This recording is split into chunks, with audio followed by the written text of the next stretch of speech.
जय माता दी दोस्तों यारों, आज शनिवार के दिन सुने ये व्रत कथा। शनिदेव जी बरसाएंगे कृपा। शनिदेव की कृपा पाने के लिए और शनिदेव को प्रसन्न करने के लिए शनिवार का व्रत बहुत ही ज्यादा लोकप्रिय है। यह व्रत करने से दुख, संकट और पीड़ा दूर हो जाती है। ऐसा माना जाता है कि शनिदेव जब प्रसन्न होते हैं तो घरों में सुख, शांति और समृद्धि का आगमन होता है। शनिवार का दिन शनिदेव को समर्पित है। शनिदेव को न्याय का देवता माना जाता है। कहा जाता है कि शनिदेव प्रत्येक व्यक्ति को उनके कर्मों के अनुसार फल देते हैं। शनि को कर्म फलदाता माना गया है। शनिदेव व्यक्ति को बुरे और अच्छे दोनों कर्मों के अनुसार फल प्रदान करते हैं। यदि किसी जातक की कुंडली में शनि देव की स्थिति बेहतर हो तो वह अपने जीवन में बहुत ही ज्यादा तरक्की करता है। वहीं दूसरी तरफ यदि किसी व्यक्ति की कुंडली में शनि देव पीड़ित अवस्था में हो तो उस व्यक्ति को जीवन में बहुत सारे कष्ट झेलने पड़ते हैं। ऐसे में हर व्यक्ति कोशिश करता है कि उनके ऊपर शनिदेव की विशेष कृपा बनी रहे। आइए सुनते हैं शनिवार की व्रत कथा। शनि देव को ग्रहों का राजा कहा जाता है। भगवान भोलेनाथ ने इन्हें न्याय के देवता की उपाधि दी है। शनि देव को बहुत जल्दी क्रोध आता है। इसी क्रोध की वजह से पिता सूर्य से इनकी नाराजगी बनी रहती है। इनके क्रोध से सभी बचने की कोशिश करते हैं, वरना व्यक्ति पर मुसीबतों का पहाड़ टूट पड़ता है। इसलिए इन्हें प्रसन्न करने के लिए शनिवार व्रत रखा जाता है। व्यक्ति शनि दोष से बचने और उन्हें शांत रखने के लिए अनेक उपाय करता है। शनि कृपा से व्यक्ति को सुख और वैभव की प्राप्ति होती है। जो लोग शनिवार का व्रत करते हैं उनको पूजा के समय शनिवार व्रत कथा का श्रवण करना चाहिए। एक बार सभी 9 ग्रहों सूर्य, चंद्र, मंगल, बुध, बृहस्पति, शुक्र, शनि, राहु और केतु में बहस हो गई। कौन सबसे बड़ा है? आपस में लड़ने के बाद सभी देवराज इंद्र के पास पहुंच गए। इंद्र असमंजस की स्थिति में निर्णय नहीं दे पाए, परंतु उन्होंने सभी ग्रहों को सुझाव दिया कि पृथ्वी पर राजा विक्रमादित्य ही इसका फैसला कर सकते हैं, क्योंकि वो बहुत ही न्यायप्रिय राजा है। सभी पृथ्वी पर राजा विक्रमादित्य के पास गए और अपने आने का कारण बताया। राजा उनकी समस्या को सुनकर बहुत परेशान हो गए। उनका चिंतित होना लाजिमी था, क्योंकि जिसको भी किसी से छोटा बताया तो वही गुस्सा कर जाएगा। राजा के काफी सोच विचार के बाद उन्हें एक उपाय सूझा। उन्होंने सुवर्ण, रजत, कांस्य, पीतल, सीसा, रांगा, जस्ता, अभ्रक और लौह से 9 सिंहासन का निर्माण करवाया। उन्हें उपर्युक्त क्रम में रख दिया गया। सबसे निवेदन किया गया कि क्रमानुसार सिंहासन पर आसन ग्रहण करें। शर्त रखा गया कि जो सबसे अंतिम में सिंहासन पर आसन ग्रहण करेगा वही सबसे छोटा माना जाएगा, जिसकी वजह से शनि देव सबसे बाद में आसन प्राप्त कर सके और सबसे छोटे कहलाए। क्रोध के आवेश में आकर शनिदेव ने सोचा कि राजा ने यह सब जानबूझकर किया है।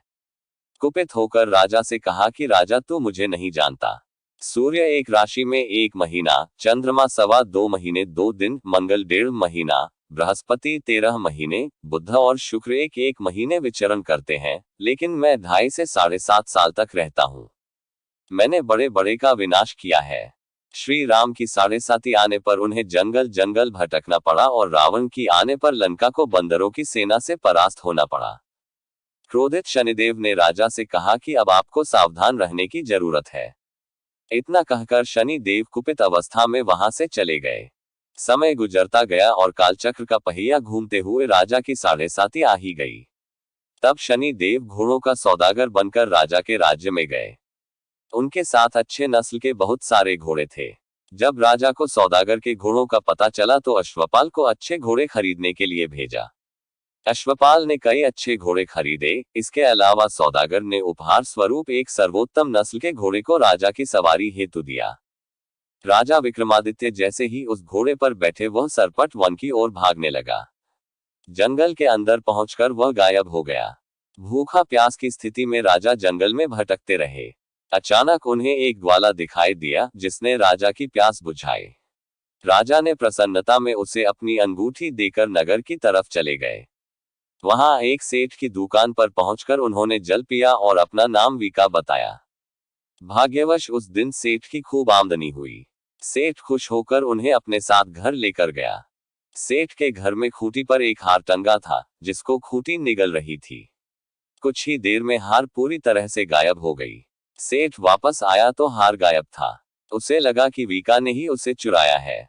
सेठ ने वीका को कोतवाल से पकड़वा दिया और दंड स्वरूप राजा उसे चोर समझकर हाथ पैर कटवा दिया। अंपग अवस्था में उसे नगर के बाहर फेंक दिया गया। तभी वहां से एक तेली निकल रहा था, जिसको वीका पर दया आ गई। उसने वीका को अपनी गाड़ी में बैठा लिया। वीका अपनी जीभ से बैलों को हाँकने लगा। कुछ समय पश्चात राजा की शनि दशा समाप्त हो गई।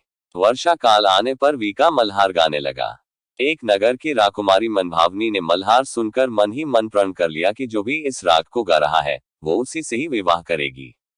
उन्होंने दासियों को खोजने के लिए भेजा, परंतु वापस आकर उन सभी ने बताया कि वह एक अपंग आदमी है। राजकुमारी यह जानकर भी नहीं मानी और अगले दिन ही वह अनशन पर बैठ गई। जब लाख समझाने पर राजकुमारी नहीं मानी, तब राजा ने उस तेली को बुलावा भेजा और वीका से विवाह की तैयारी करने के लिए कहा गया। वीका से राजकुमारी का विवाह हो गया। एक दिन वीका के स्वप्न में शनि देव ने आकर कहा कि देखा राजन, तुमने मुझे छोटा बताकर कितना डक झेला है। राजा ने क्षमा मांगते हुए हाथ जोड़कर कहा कि हे शनि देव, जैसा डक मुझे दिया है किसी और को ऐसा दुख मत देना। शनि देव इस विनती को मान गए और कहा कि मेरे व्रत और कथा से तुम्हारे सारे कष्ट दूर हो जाएंगे। जो भी नित्य मेरा ध्यान करेगा और चींटियों को आटा डालेगा, उसकी सारी मनोकामना पूर्ण हो जाएगी। शनि देव ने राजा को हाथ पैर भी वापस दिए। दूसरे दिन जब सुबह राजकुमारी की आंख खुली तो वह आश्चर्यचकित हो गई। वीका ने मनभावनी को बताया कि वह उज्जैन का राजा विक्रमादित्य है। मनभावनी खुशी से फूले नहीं समा रही थी। राजा और नगरवासी सभी अत्यंत प्रसन्न हुए। सेठ ने जब यह सुना तो वह पैरों पर गिरकर क्षमा मांगने लगा।